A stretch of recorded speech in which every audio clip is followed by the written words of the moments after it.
Good evening, everybody.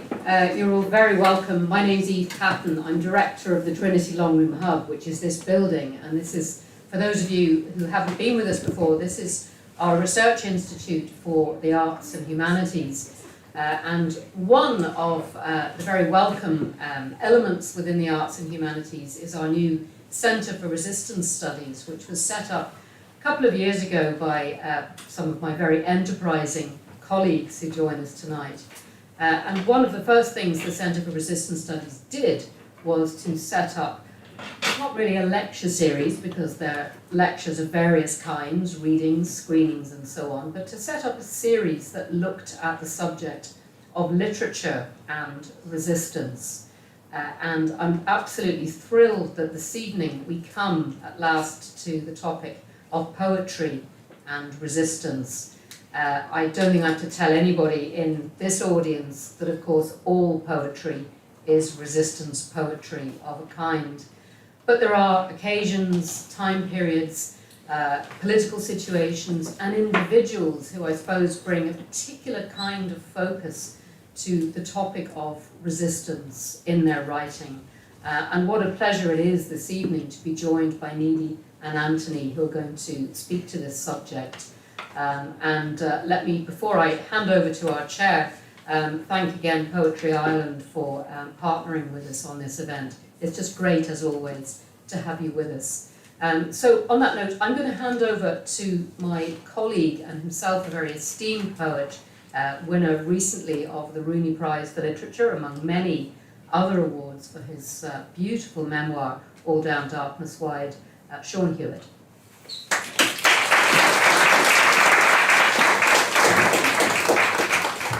Hello everyone. I have the easy and very fun job of just sitting back and introducing our speakers tonight. We have Nidhi Zak and Anthony Anaxagorou. The evening will take place in two 20-minute readings, so we'll have Anthony first and then Nidhi. Then we'll have a little chat and hopefully open out to questions. So if you do think of any questions during the reading, hold on to them, because there will be time to ask our poets. I don't think I need to introduce these poets, but perhaps I can refresh your memories. Nidhi Zak's debut collection, which I have here, Auguries of a Minor God, came out with favour in 2021, and it was shortlisted for the Dylan Thomas Prize, the John Pollard Prize, and the Butler Literary Award. I was just here asking Nidhi if she definitely still did all of the things that I had written down on her bio, because it seems like an unfathomable amount of responsibility that she has, and indeed she does still do it all. She is the founder of the Play It Forward Fellowships for Underrepresented Writers, which are already making their mark and shifting the Irish literary landscape. Nidhi is also poetry editor of Skein Press, and a contributing editor to The Stinging Fly. Her voice in these poems can be both ferocious and vulnerable, playful and heartfelt. These are poems that are made of a love that wounds and a love that also allows for hope. They are formally experimental and enter the reader into a sort of intellectual dance. The poems in Auguries of a Minor God, from which we'll hear tonight, move from the tight lyric delicacies in the opening part of the book to a propulsive and dazzling long poem, A is for Arab. All the way through, they resist single ways of being read, and that is apparent both on the page and in listening to Nidhi read. Anthony's book, Heritage Aesthetics, is his third collection. He's a similarly expansive poet who, like Nidhi, engages the reader and I think makes us active participants in the process of the poem. His second collection, After the Formalities, was shortlisted for the T.S. Eliot Prize and the Ledbury Prize. And he's also the founder recently of Propel magazine, which features the works of poets who are yet to publish their first collection. Not only this, we have two very enterprising poets here. Not only this, but Anthony is artistic director of one of the UK's premier literary events, Outspoken, which has its home at the South Bank Centre in London. And he's also the publisher at Outspoken Press. Anthony's most recent collection, this gorgeous volume, Heritage Aesthetics, was just released last week, and there are copies of all of the books upstairs afterwards. Anthony, as the poet and author Kit Fan writes, taps into the discordant music of our times. And I think we feel that discord as a tension and also as a challenge in these poems. They move across memory, nation, history, and race with a sort of sense of plurality, irresolution, critique, and importantly, possibility. So, I'm going to introduce Anthony to the stage now, and he'll read for about 20 minutes, and then Nidi will follow.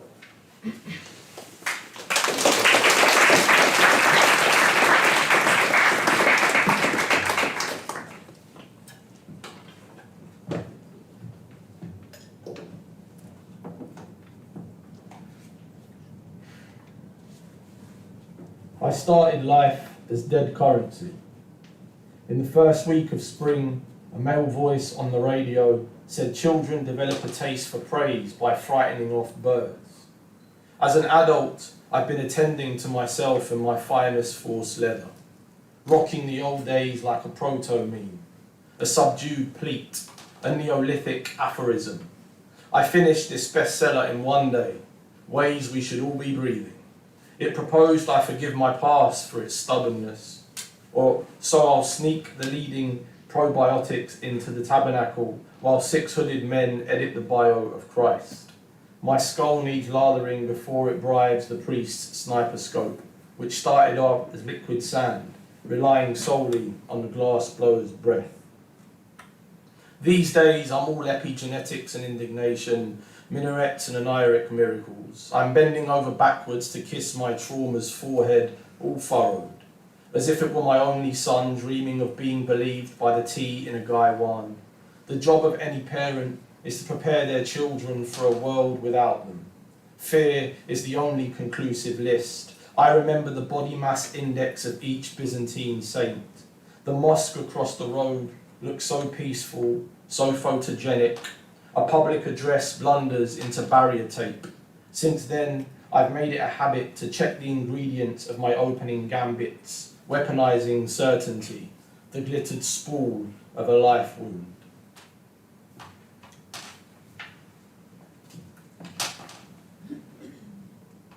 What I wouldn't give to turn silent today, to lead the front line of language towards the cliff, dropping my sad mornings beside some gentle accident. It's my friends I'm thinking of, dead inside their faultless bodies, offering up ground. I'll donate a modicum of hard cash to the approaching circus. Two fatigued elephants carting heirlooms, rebranding this new age vacuum-packed consciousness. I wish I could play an instrument on days like today, a stoned pianist with poor posture, forfeiting moral hands for the freedom of a chord. I swear to be part of anything that sees me. I can't stress this enough. A famous past stole our homes. My family survived empire, a violence to my father's head. I was only a boy then, with squeaky clean shoes, his pants all sullied. Now I'm paying institutions to read up on what was originally mine, ripping body parts off eugenicists, bigots preserved in specimen jars, England. I've spent so long inside your history, it's like there will never be another way round this black torch, held between your fangs, clapping at the end of an American movie. How do we stop?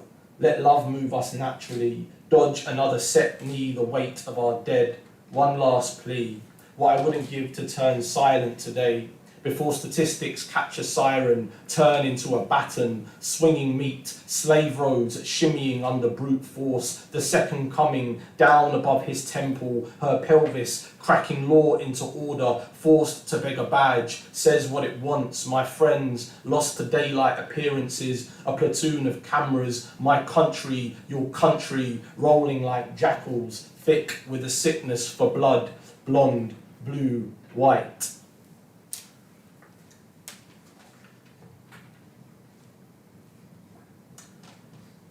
The silver suggests the death of God gave birth to 4 white men. Appiah has it as the Battle of Tours. I'm rereading ranking. 75.8% of Puerto Ricans self-identify as white. At lunch, I shared a quote with P, who removes his Zanaburka cap. Suppose, I say, referencing Linda Alcoff, selves are constituted in relationship to communities that have been racially constructed. What then happens when there are multiple conflicting communities through which a self is constituted? We split the bill, check to see if it's raining before becoming more East London. So who are the 4 white men? Sussman has it as Grant, Davenport, Osborne and Laughlin. Each attempted to monopolise anthropology in the early 20th century. But can racism and its apparatus be accurately documented? Uyghur, Kashmir, Palestine, Yemen, Rohingya, Armenia, Sudan, Sami, history is here, happening to us. Are we not all predisposed to at least some degree of tribalism? Discuss. As in, whose life matters more, your mother's or the stranger's toppled by a sparrow? I've read about historical persecution of the Chinese. I've written a paper on East Timor, that Darwin quote, or was it Baldwin? Probably Baldwin. I think all theories are suspect. What's America Britain's greatest fear? On the green, A asks why I even care. After all, she says, I could pass if I wanted. At the end of Ronald Storr's Orientations, he observes the Cypriot, noting, I understand a white and a black gentleman, but these in-betweens I do not want to understand. I cite the opening of Sharif Shahan's poem, Asma. I get tired of carrying the beating my grandfather inherited, the Great Britain my father inherited, my mother inherited, my brother inherited, my sister working against my father's inheritance, my father, his father's mother gets tired of carrying, I pull at the grass. Witness a cloud, vomit a pair of ostrich feathers, recall a line from the critic who reviewed my last book, Violence and Its Children. Maggie Nelson's The Art of Cruelty examines the work of performance artist Neo Battamaste, who said, I really encourage you to leave your body. I'm having a conversation with R regarding the way a body is rendered through a public imagining. Who gets to speak on behalf of the body, etc., and carry it all the way home? Who decides which body can leave, which body can stay? How will a body become seen or heavy enough to sleep, marvellous enough to fuck, understanding itself in the life of itself? Whose body gets to pirouette? Whose body makes a perfect target? Whose body is kept awake by the body politic? I'm alive in Great Britain, I'm alive. So who's that lying next to me? Around the wooden table, there's some talk. I don't know about the you or the me they keep referring to, but my country is split between this and that, composed of distances and border bills. Okay, I take pleasure in exploiting my emergencies. Imagine this amount of knowing, and still a child grows into a question. In Paul Bloom's Against Empathy, he writes, empathy is limited in that it focuses on specific individuals. Its spotlight nature renders it innumerate and myopic. I'm back around the wooden table for the last time, where we make our requests. So far each week the menu has been different. My son asked why we shoot to kill the only species that fly. Is that why they invented gods and superheroes? Sweet kid. If you're serious, take off the falconry glove to feel how the raptor really has it.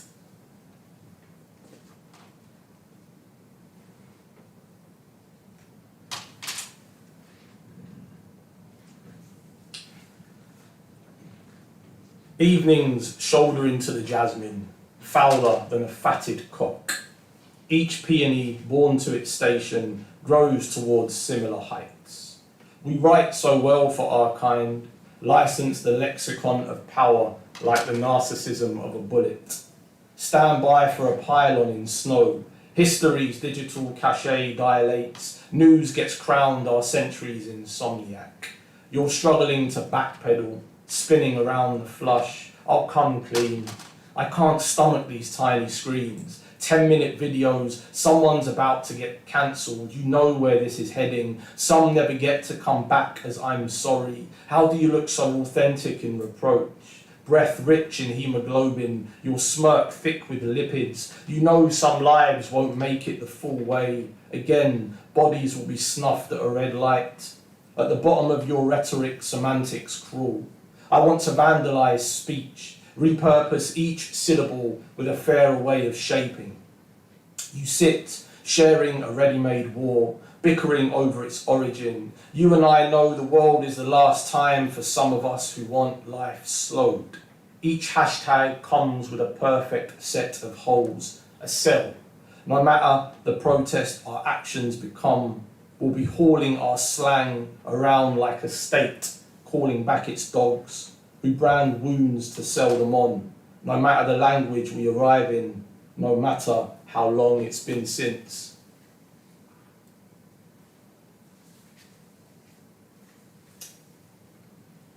Last night they broke into the confidence shop, leaving nothing but mirrors.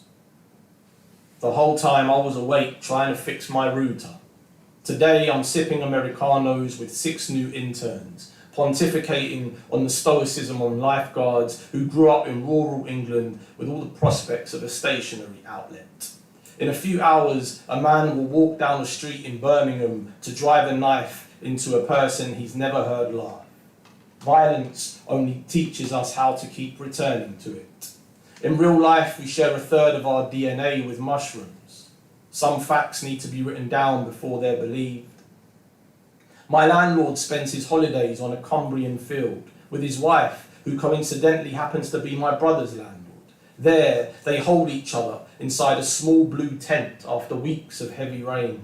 I imagine them laying over some part of 100 million insects, which constitute the majority of the world's biomass. How their gorgeous, slow lovemaking might sound to a swarm of abstaining termites, a single ant roving the near underworld with nothing but a crumb of honest soil. I think about the cost of living and how for now we're alive enough to fuck on top of the earth, our bodies fecund with unripe disease. In 40 years, my son will be updating his CV for a job that doesn't exist yet. I'll be sat like a bookmark at the kitchen table, stirring tea in an easy way, thinking about my mother and father and the day's water was water. A soft-voiced lady with perfect posture will project onto the wall of my living room via a device fixed to the roof, hoping to sell me a brighter version of myself, saying something like, "We'll keep the future in your sights." I'll decline, returning to the sofa where I'll remember the greengrocer, the joys of his old Instagram account full of organic kale and deals on kombucha. Then before I do anything else, I'll think, the penis really does not age well. And I'll do one last one. How's everyone doing, alright? Alright? Thought I killed everyone.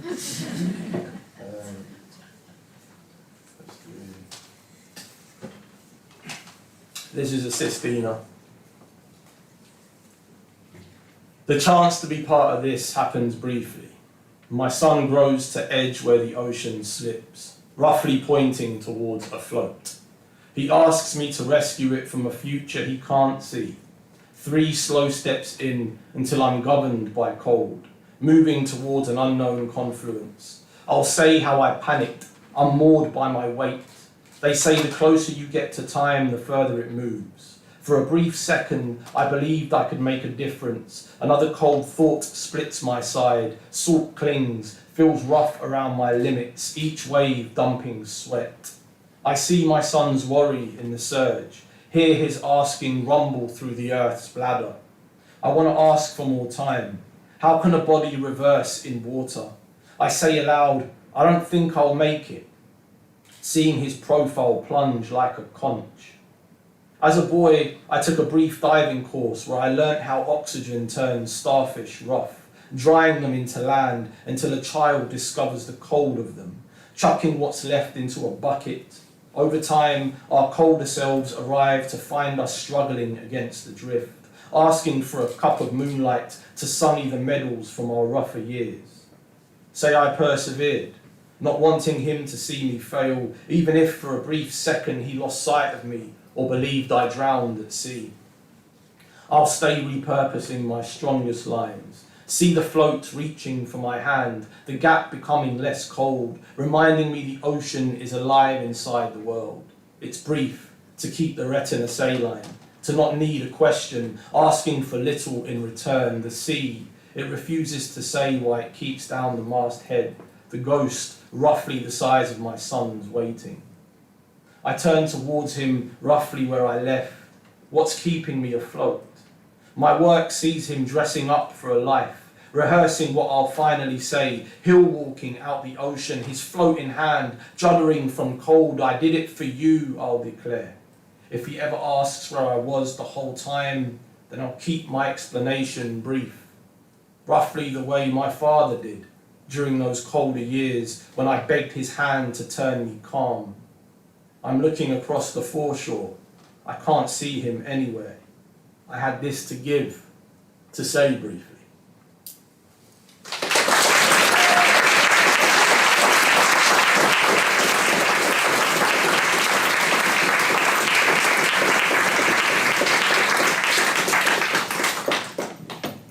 Okay, welcome Nidhi Zak to the stage.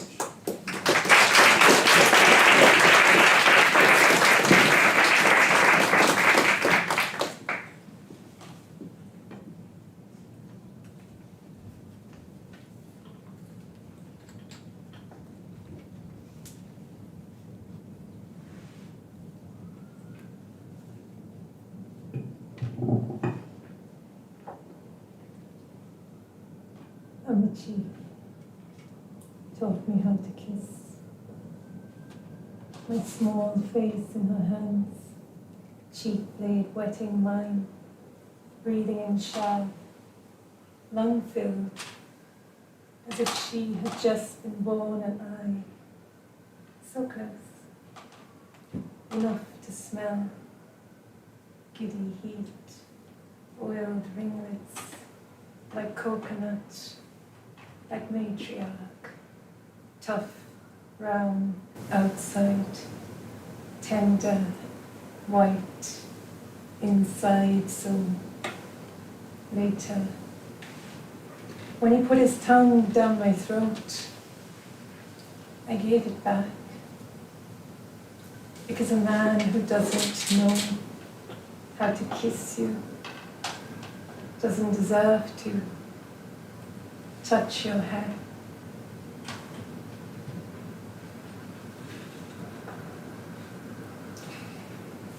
I think it was Ernesto Che Guevara who wrote, at the risk of seeming ridiculous, let me say that the true revolutionary is guided by a great feeling of love.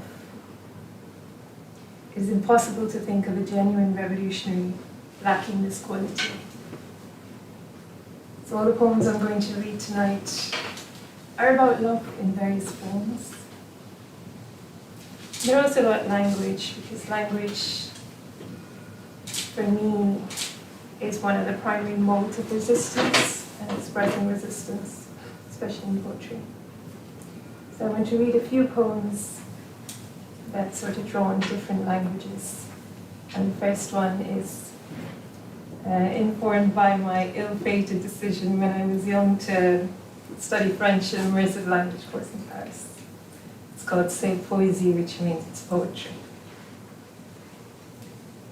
Dublin Airport, arrivals. I wait for the person who does not come.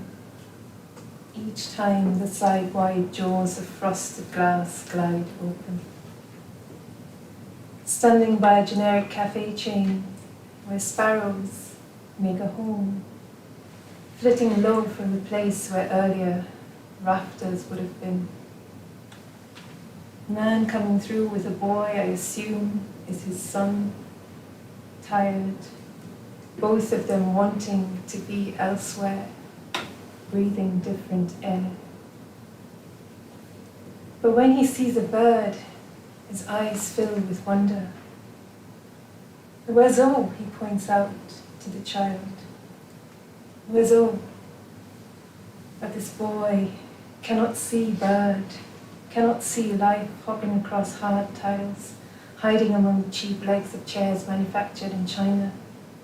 Man hunched now on haunches, eyes level with the boy's bride, pointing with extended finger, Oiseau, regardez là-bas. And in this moment I am back in Paris, giving my French viva at La Sorbonne, with Mademoiselle William's bejeweled hands pointing to a page in a picture book, a scene of domestic contentment, a mother in the kitchen, a sous chef daughter, a father with his feet up in front of the telly, and two boys playing with remote-controlled cars in the hall. She taps one manicured fingernail on the girl's hair. Regardez-vous. Her grey-eyed gaze prods me for the word. Oiseau, I say. Then again, willing the word to mean the thing that she wants me to name. But it isn't. It's cheval. And I will continue to confuse these two long after I've left France, and I'm no longer forced to prove that I know what I'm talking about, or fudge my way through the intricacies of a foreign tongue. When I'll be able to buy things that cost more than 30 euros, because I won't feel ashamed of not knowing higher numbers. And when passers-by ask for the time, I will be able to tell them down to the minute, not rounded off to the hour or half. But right now she is waiting impatiently for me to get it right. And I don't. So I point out the things I do know in you. La fourchette, les oufs, la poubelle, and wonder idly why the French gave dustbin such a pretty sounding name. She snaps the book shut, says bien. Ask me for the final part, to make sentences out of certain verbs. First, aimer, to love. J'aime, I tell her. She waits. I sit there, and we wait. She makes a forward motion with her hand. I say, c'est tout. She shakes her coiffed head, no. Aimer quelque chose ou aimer quelqu'un, bien sûr, mais j'aime seulement n'existe pas. Ce n'est pas possible. Earrings shaking. C'est la même chose en anglais. She finishes. Defiant. But it isn't. Because in English, I can say, I love. Because love can stand on its own. What else is there? Hola, c'est poésie, she laughs, batting the flowered throat away. Inquisitive bird hovering around, her fingers fringed with emeralds.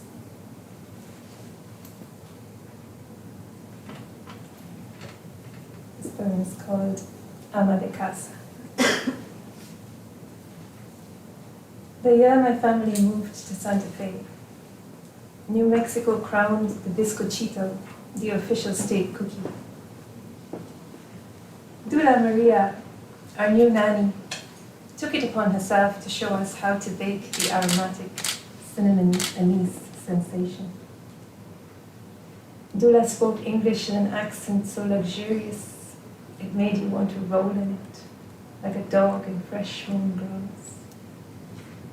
She chatted incessantly about Chiapas, telling stories of her childhood home, the cocky rooster backyard, the chicken scratched patch.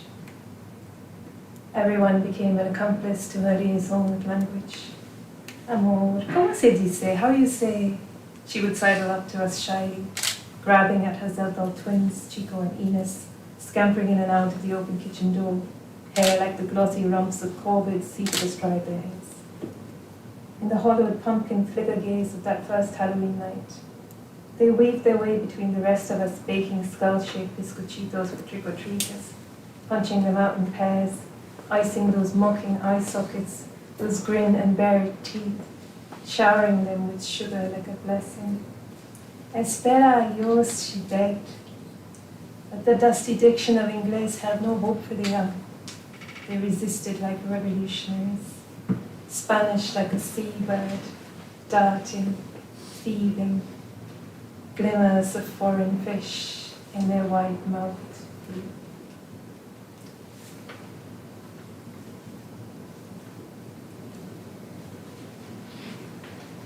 I wanted to read a small excerpt from the long poem at the end of the collection, Auguries of a Minor God. Sort of follows this fictional story of a family of refugees who have fled from a conflict in the Middle East and are trying to settle down in the West. It's a father and his 5 young children. So I'm just going to read a little bit from about 5 stanzas in.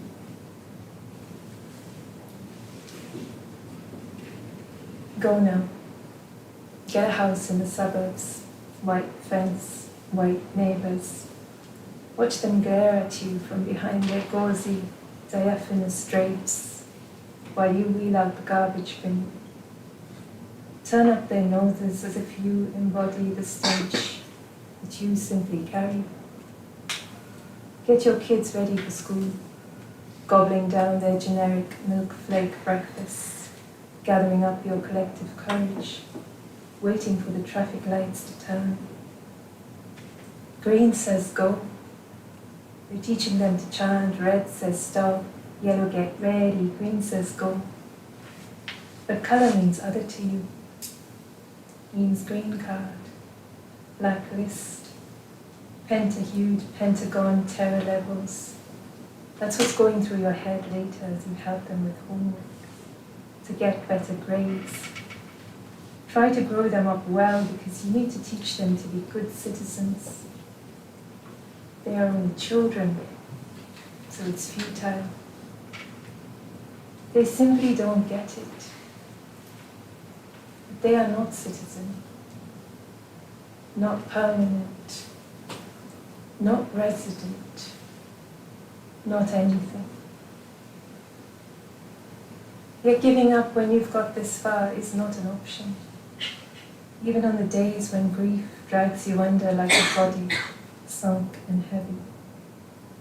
Not a vibrant one, not a gentle, animate thing, moving, spirited beside your own, like a river, like grace, like your wife's face the last time you saw her, alive, radiant, the glow of youth like rosehip, like pomegranate, like sumac scattered freckles glistening on her cheeks, in her heart-haunting eyes, what you wouldn't give now, the glittering throat of her laughter, rolling out your rug, genuflecting in the direction of your holy stone, calling out to the glory of your God, when all you have is her name in your mouth, perfect prayer bead on your tongue.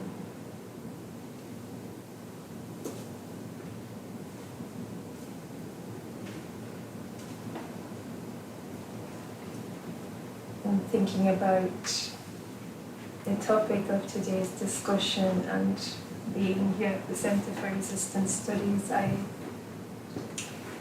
thought about how sometimes, and I think for a lot of us, the earliest form of resistance that we encounter is actually internal resistance. It's resistance to what's happening within yourself and sort of the conflicted, divided nature of being alive in the world at whatever time you are. So I wanted to read this poem, which is called Loss, Loess, which is a form of silt, and it's also about losing. When I was still little, I had a teacher, a monk. Sometimes I'd really want something, somebody to stay. I'd shy up to him, ask what to do with this desire. He would take my hands in his, cup them as a single heart, say, what are you trying to hold on to? Loosen your grip, see the whole sky resting in your palms. Now, sometimes still, I walk outside, palms spread, eagle to sky, and watch, and everything that I have loved falls through my fingers like silt.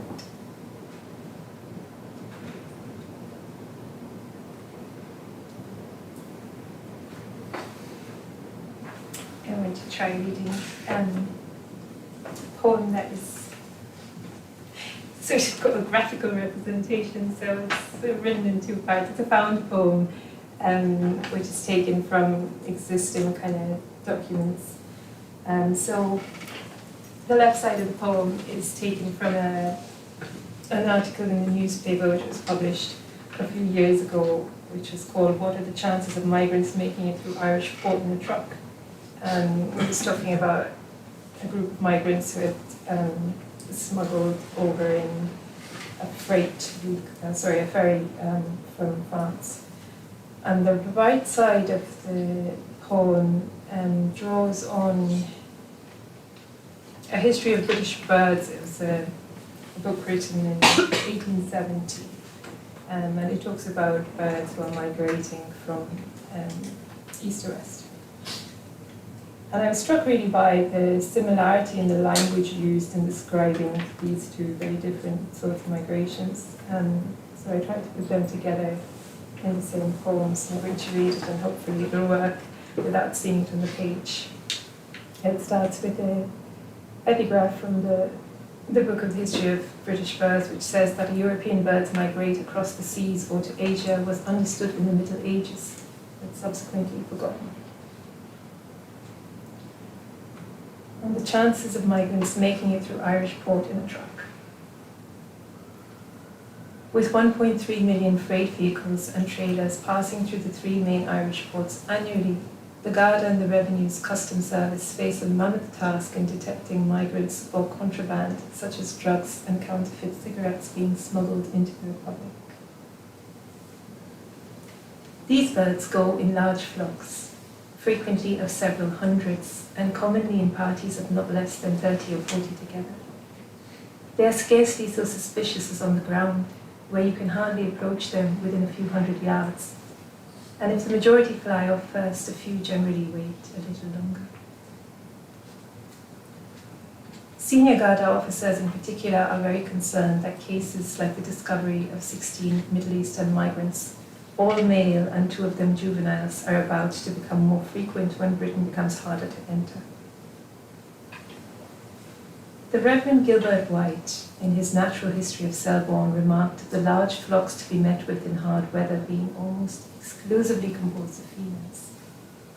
Linnaeus, in his Fauna of Sweden, records his observation of the like circumstance there and says that the females migrate from that country in the winter, but the males do not. The concern is that some will come here and apply for international protection with the ultimate aim of catching a ferry to Britain and disappearing there, unnoticed and undocumented. Occasionally, however, 2 or 3 seem to withdraw from the main body. Their thought may be to remain to breed, but for the most part, from some cause or other, it is doomed to be an abortive one. Gardaí believe Britain is a much more popular destination for illegal migrants, and the numbers entering Ireland in containers are relatively small, though they have no way to be sure. In Ireland, the occasional visitor has been noticed near Belfast, Ballymena, Lochmask, Armagh, Rockland, Mertoon, Cork, Tandragee, Antrim, Ranelagh, Dublin, and in the counties of Wicklow, Cavan, Wexford and Derry.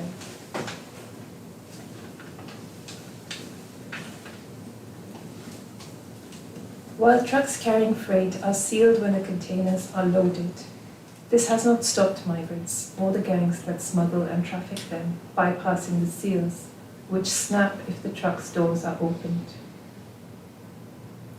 These birds, as mentioned above, would seem to migrate in the northeasterly direction and accordingly leave Ireland sooner than Scotland on their return to their native lands and appear to choose moonlight nights for their flight. In some cases, holes are cut in the roofs of refrigerated containers, or curtain-sided trailers are slashed with knives, allowing people to climb them. They are said to be not at all shy in their native countries, but in fact, all birds' natures are then temporarily altered more or less in this respect. They are capable of being kept in confinement. In the case of the 16 males detected in the truck's trailer on the Stena sailing from Cherbourg to Rosslare on Thursday morning, one of the ferry company's employees heard the men inside the container and raised the alarm. These birds are very vociferous, even in the depth of winter, so that the dejected face of nature is enlivened by their ceaseless notes. And likewise, during their migrations, a constant strain of conversation is kept up, which, as harbinging the return of spring, is a welcome sound even to those who are doomed to suffer from their ravages. But what would have happened had the men gone undetected on board and still been in the container as it was driven off the ferry? At this stage of the narrative, I have arrived at that portion of my, alas, too brief allotted space, which is assigned to the subject of migration.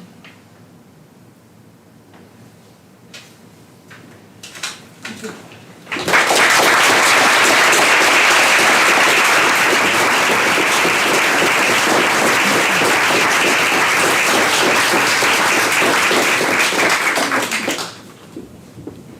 Those were two. Oh wait, is that on?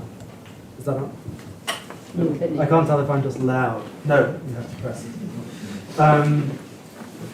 Two brilliant readings. I wanted to start off by asking both of you how, or if even, you envisage your relationship with the reader when you're writing. Both of your poems are deliberately, I think, challenging us to be better or more alert readers. For those of you who have read Nidi's work, you'll know that some words are crossed out or bracketed, and there are different options for how we might read those poems. Anthony, too, I know you've spoken about how to develop a sort of relationship with the reader. So I wonder if you could talk about that. Yeah, I mean, I think I get asked this quite a lot actually. I think it really goes back to difficulty. So it's on the subject of difficulty, and I think there's two things. Firstly, when people go to poetry, they go to poetry to work. That's kind of what they want something from it. They want to engage and participate in some way. The second thing is the expectation that you, as a writer, put on the reader if the reader is overrepresented in your mind, and how that impacts the poem. I don't think of the reader, but if I think of a reader, it becomes a kind of it's a service industry, and I don't think art is a service industry. I think that we make for ourselves, and these are questions, these are our preoccupations, and we create entries into the poem through image, language, sound, complexity. And that's how they inhabit the poem. So I like what Wallace Stevens says, that there's no such thing as the reader, because I don't know who's reading, and I don't want to try and second guess their imaginative capability and almost write down or write up depending on who I think is reading and what reference point. So I think for me the only interpretation that matters is the reader's interpretation, whoever that might be. which is why I don't really care about giving my context or what I think I'm trying to do. I much prefer to hear what someone else makes of my poem rather than me waffling on about what I was trying to do. And so I kind of feel that the subject has to represent the complexity. This is the third element. The subject has to represent or reflect the complexity of the thought. And I'm dealing with empire, intergenerational trauma, masculinity, all of these things. So for me to water them down or to try and truncate them in some way, it almost does a disservice to the complexity of the subject. So I have to make a poetry that is equally as complex and hand that over to the reader and allow them to inhabit the complexity and feel what that is like to live in that space. And that uncertainty, because complexity is also uncertainty, is something that I have to live with. And I think if a reader is capable within themselves of walking into a poem and staying with it on their own, in their own reading mind, then that's the art form. How is it for you? Quite similar to what Anthony said. I don't think about the reader consciously as reader. I think what I try to do with every poem is to develop an intimacy with whoever is encountering the poem in whatever form that may be, so whether you're listening to it or you're reading it, to try and have that experience be common to us while we are inhabiting the poem. So in terms of intimacy, I think about it as being closing the gap between reader and writer, between you and me, between us being different selves, and sort of inviting people to inhabit that space where it really is how you relate to what is happening within that space, what emerges from you from that, which is always different for everyone, and so you can't really predict in advance, how something is going to affect someone. What it does, I think, like Anthony said, presume a certain level of, I don't even want to call it work, but engagement with, active engagement with the text, yeah. Mm-hmm. Yeah. So in some ways, both of those require us to be good, attentive readers because they don't offer answers to us. I wonder, Anthony, in your poems, you're often a reader within the poems, and there are a number of epigraphs that you use in the text, and I wonder if you can talk a little bit about. I know you did some kind of archival work to come up with those epigraphs and the content of the book. So I wonder if you could talk a little bit about yourself as a reader and these poems as engaged with kind of a historical archive. Yeah, I think I'm not looking to try and answer anything through poetry. I don't think poetry is a solution-based art form. Like, it's not there to put. That's the job of, politicians. I don't think artists are there. Artists, again, are working to problematise what already exists and to expand on what we already have. And so I kind of feel that I never read in a singular way. Like, I'm reading poetry, history, fiction, non-fiction, essays. I'm reading all that at the same time. And so it's interesting because when I read things that are kind of triggering things that are in my poetry head, in my history head, and then I see the overlap. And I kind of feel that with history, for example, history can only exist if someone's on the other end. Like, if we stop paying attention to certain events, they will eventually disappear. So history and archiving is a way of, in this book anyway, is trying to preserve a lot of the things that happened to Cypriots in the late 20th century and late 20th century and 21st century. So I kind of feel that a lot of the battles that we have are intertextual, and trying to find a way to bring them into poetry without making it feel like shoehorned is something that I think really hard about. But I think it kind of fortifies the poem as well, in that it's not kind of leaning into realism, it's leaning into an event, and that event kind of crosses over into the now, and that kind of juncture is what I'm really interested in. The idea of crossing over into the now is interesting. Nidhi, it was really good to hear you read new poems. And I was particularly struck by the found poem, the last poem we heard, in the way that it used the original language against itself, in some way, or turned that language inside out. And I wonder if you could talk a little bit about how you approach kind of using those found poems and crossing the subject over into the now, or combining them. What was that process like? Was it a process of active resistance to you against the text you were working with? Yeah, it's a very interesting process. I suppose I always respond to texts which elicit a very strong reaction in me, and the sort of very sterilized and almost callous nature of that article, it pushed me to try and understand what sort of mindset you would need to be in to look at something in such a distant and concrete way.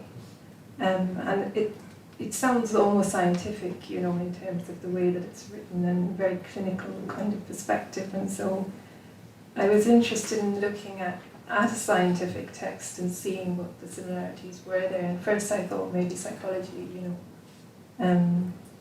But then I thought about migration in terms of like who were the earliest migrants, you know, when birds were probably one of the first migrants. And so I started looking into, because you know, with Auguries, there are a lot of birds in this book as well, but I'm interested in the idea of flight as well in terms of migration. And so I started looking at bird books, and that's where I found this kind of, and it was striking how similar it was in terms of the way that it was described. You know, I found it really startling in some ways, that we haven't come on from that in a way, you know, that language somehow, it confines us in this space where we're taught how to use it, we're taught what to say, and then that kind of dictates how we politically represent things as well, because if you don't have the language for something, you can't manifest it, you know. And so what I was trying to do with the found poems, and what I'm trying to do with the different modes of sort of crossing out and erasing and writing back is to try and create a space for a language that will allow us to express something that we can manifest, that is new and different and original. Like when Anthony read the poem about his son, you know, preparing for a job that won't exist, you know. It's something like that. It's sort of, how do you respond to a completely new situation with a language that is so fraught and almost archaic in some manner, you know. Yeah, and form too, you know, the invention of a form, and there's kind of an obvious pun to be made with form and conformity and non-conformity, and I wonder if both of you could speak about how you consider form and how you use form. Anthony, it was, did you say that last poem was Sestina? Yeah. I wonder, you know, is there something about the traditions that the two of you work in? Do you have people who you read whose formal work you admire?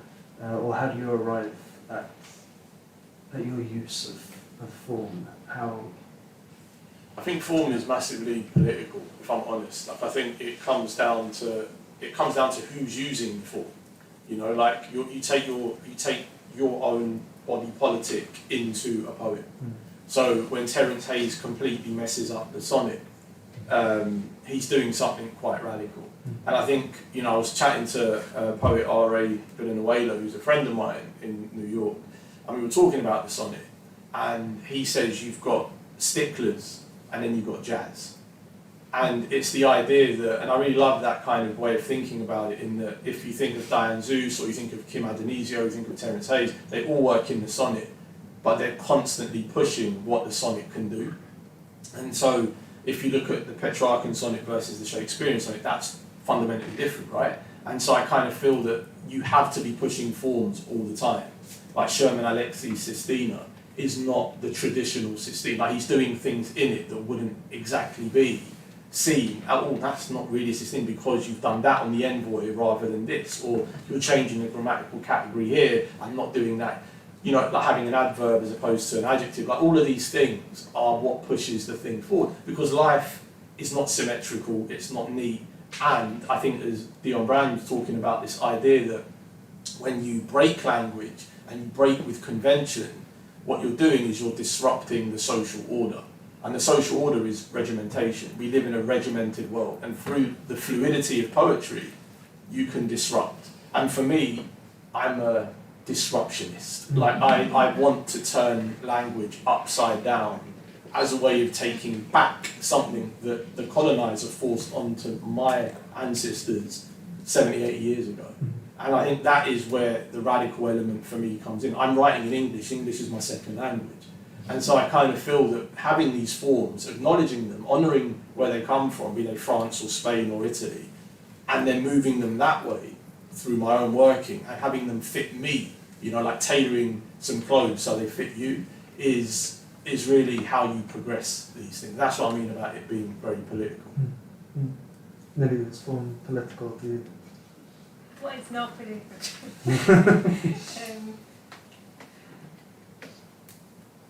You know, I went to school in India, and we have a similar thing to the Leaving Cert here. So you'd have a syllabus, which is sort of a curriculum curated poems, you know.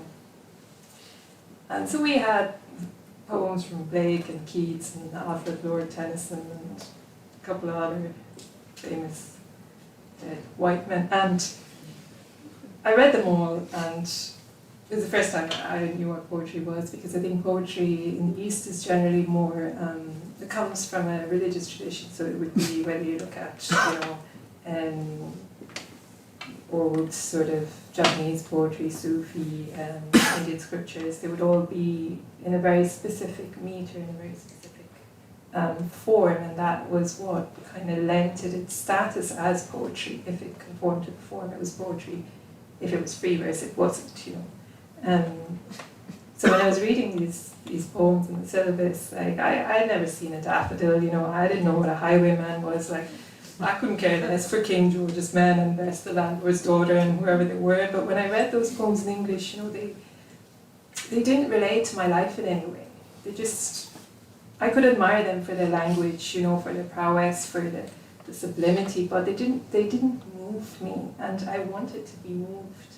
And I think that's what poetry is for me. Like, I want to be moved, I want to be transformed, I want to be a different person because of the poem. And when I was in college, I had an anthropology professor, and he gave me some books, and they were all sort of Neruda, Lorca, Miguel Hernandez, these Latin American poets. And for the first time, you know, poems were not anymore these kind of once-off things that we had to learn and recite by heart, and they were not removed from the world. They were infused with like blood and sinew, and they were alive, and they were pulsing, and they meant something, they mattered to me, and I think that's what it is for me. Like, if you have to break a form or rearrange something in order to move somebody, like, I have no problems doing that, you know, because that's what I want the poem to do. Like, I don't want the poem to be a static thing that sort of, it's a perfect form, you know, but it doesn't do anything, it's just dead on the page. So that's sort of where I will push form towards, this kind of, if we break it and reassemble it, will it actually break something in our thinking and then reassemble that in a way? Well, I'm sure you have all been prompted to think differently after hearing these poems. I wonder if anyone has any questions for Anthony or Nidhi.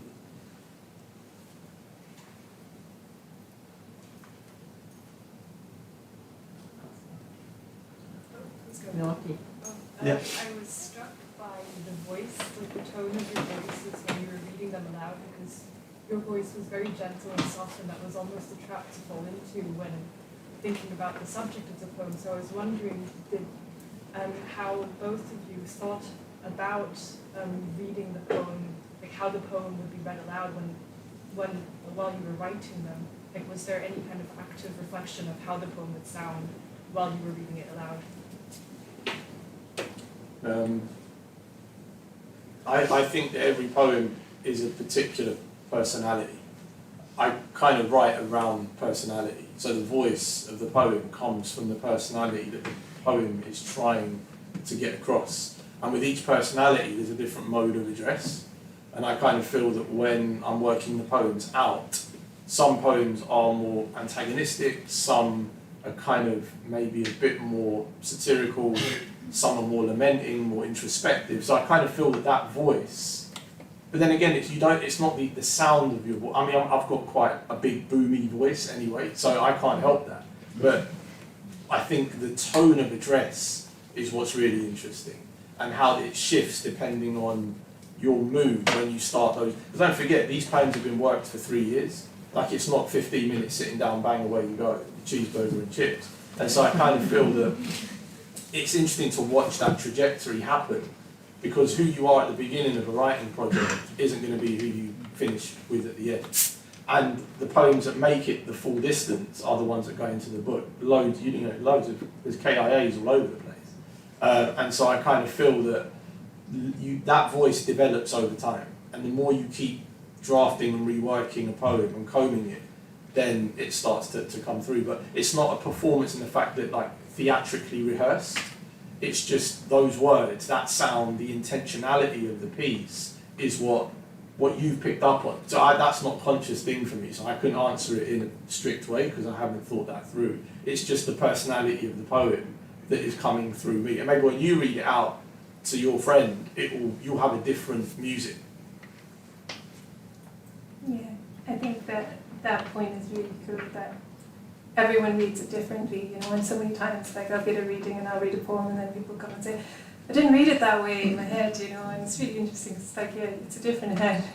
But I think when I'm writing it, I usually do read the poem aloud, not in terms of sort of practicing or rehearsing for reading it aloud, but just to hear the internal rhymes and the sounds, because within my poetry that's really important, the way that the breath is sort of spaced out across the page, and the sounds and how they connect to each other. So there's a lot of internal rhyme and play.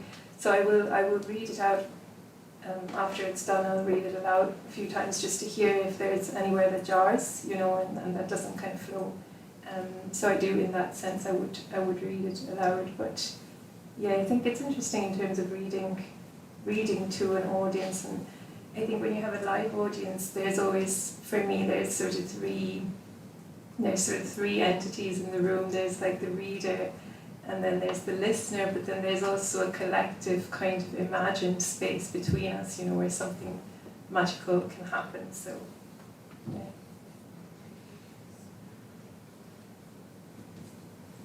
Yes. Thanks for the readings, they were both beautiful. My question was, do you think poetry has a way to naturally just show you all the different facets of your mind?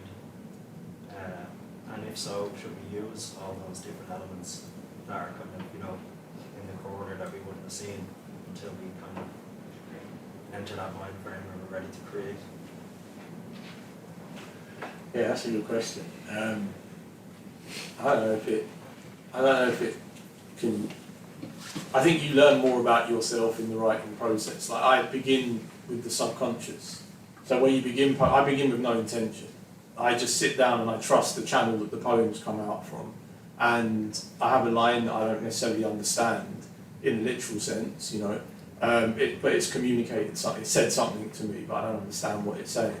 And I write the line down and I'll begin from there. And a lot of the time, it is automatic writing in it. You just let things come out. Images, sounds, words that are completely non sequitur. But then at the same time, then you organise later on. And then when you finish the poem, you can look back and think, oh, that's me. But I think I'm not aware of myself when I'm writing. I try to make myself as small as possible, and my politics and my ideas and my agendas and whatever else. And I just, wherever these things come out from, that's it. And then the conscious act comes much further down the line of trying to position. And I think you do learn about your vulnerabilities, your obsessions, the things like your kind of tics, like what keeps getting repeated in your poems, like why these things keep coming back. And I think when you're working across memory, which I think both me and Nidhi were, it's really interesting to see what parts of your past have persevered this far down the line and then why. So when I work across memory, I think, why am I still thinking about this? And it happened when I was 7 and I'm 39. So how does that happen? And that is what's more interesting than the event itself, is why is it still here? And why am I still trying to turn it into something? You know, why am I metabolizing this thing? So I think there is a kind of, you know, introspection laid bare, so to speak, like when you do these things. But we could all do it. I think everyone does do it. You do it through text, through WhatsApps, through conversation. We're constantly mining.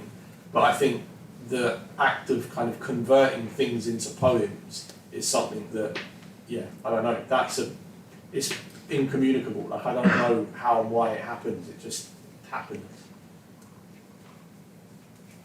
Yeah, I think poetry can be an invitation into honesty, because it is just you. It's a very private space. It doesn't require a sort of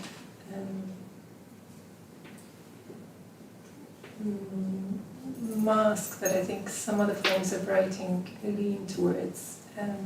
But I was reminded of this poem, Ars Poetica by Czesław Miłosz, and in it he writes, the purpose of poetry is to remind ourselves how difficult it is to remain just one person, because the doors and windows of your mind are open all the time and unexpected guests come and go. And it is very much like that for me. Is we're all made of so many different selves, and we pick and choose every day which ones we want to present to the world. But when we're alone by ourselves, we can choose to acknowledge all of them and see what they have to say. And it can be a difficult process, especially if there are darker parts that you don't want to particularly, delve into. But I think it can be also a really rich sort of ground to see what is important for you at your core.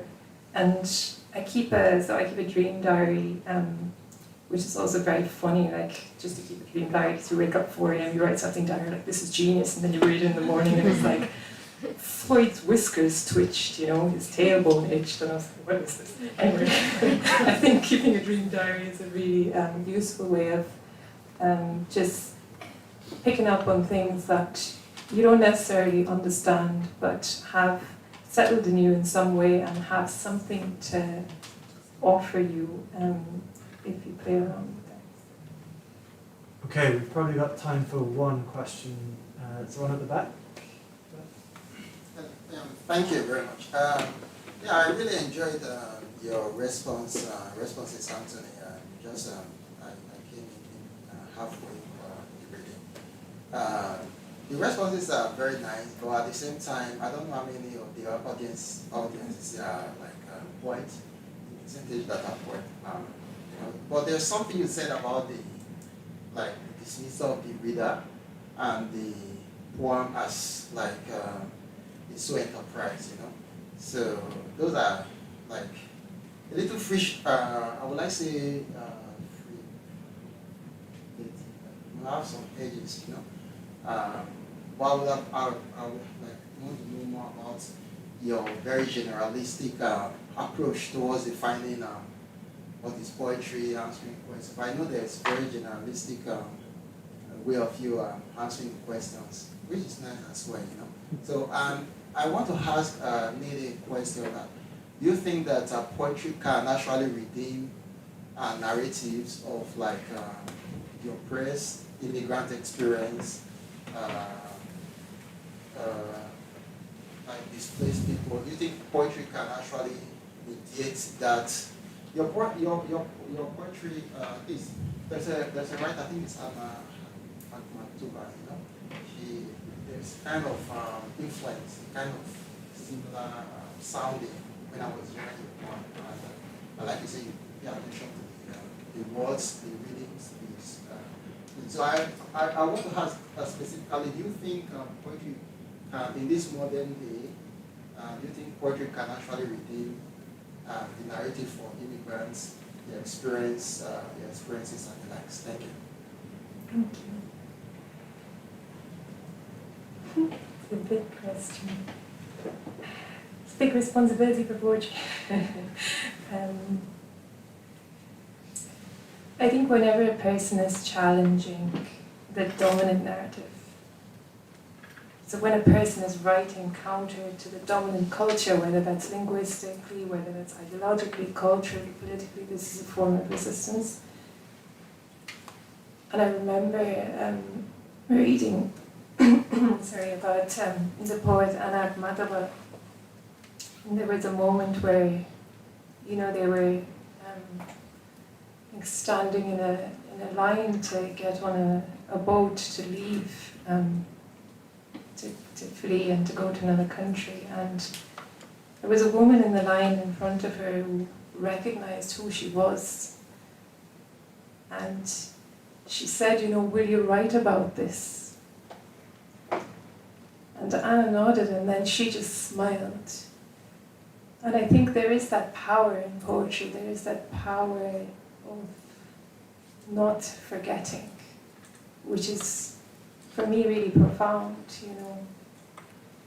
Just the ability to remember what has happened, that in itself is transformational. So in that sense, yes, I do think poetry can be redemptive, in the sense that it can restore things to, a brighter hope, or it could also do that. But I think in terms of honouring the experiences of people who have suffered, in a way, and not letting us forget that. I'd like to speak to that, I think that's one aspect. I think with poetry, people get quite essentialist about what it can and can't do and what it should and shouldn't be doing. I think there's this very capitalist way of thinking about poetry as something you extract something from. Like, if I give you a line, you have to be able to extract meaning from the line. If you can't extract meaning, the line is rendered obsolete because there's no meaning. And this is something we learn at school. Like, if I give you a line, what does the line mean? Whereas if you were to change the question and say, how does the line make you feel? That changes the utility. So it's not something that you can capitalize on or something you can extract from. And I'm very interested in that mode of poetry. So as Nidhi was saying, at a policy level, poetry does nothing. Right? It can't go. We're not politicians. We don't have that power. Yet what we can do, I think Ilya Kaminsky spoke about this idea of, like the job of empire was to dull the senses. The job of poetry was to waken the senses. And I kind of feel that it makes us feel alive. There's nothing that I do in my life that makes me feel as alive as writing poems. Like, because so much of my body is engaged, my heart, my body, my mind, everything, that I kind of feel that it's unfair when we say poets have an obligation to talk truth to power. Poets have an obligation to set the record straight, fight for inequality. Poets have an obligation to do absolutely nothing. If they want, they can write about the birds and the bees, and the colour blue, if they want, and that's absolutely fine. But I think that what that does is it takes accountability away from us as a people and puts it onto one individual. Whereas if we all realise that if everyone came together, then the world would be very different. But because of the mechanisms and the machinations of how things work, that's more difficult. So I think poetry is a bit like walking into an art gallery, standing in front of a painting, and somebody saying, "What do you do here?" That's it. Like when you stand in front of a painting, the question you ask yourself is, what am I supposed to do here? And that really is poetry. All right, everyone, if you would join me in giving a round of applause to...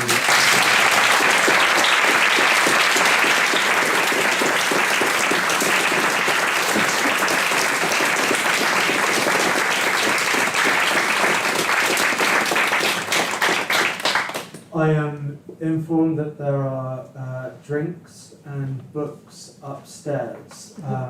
So if you go out of the door into the stairwell and up, you will find wine and water and books for sale.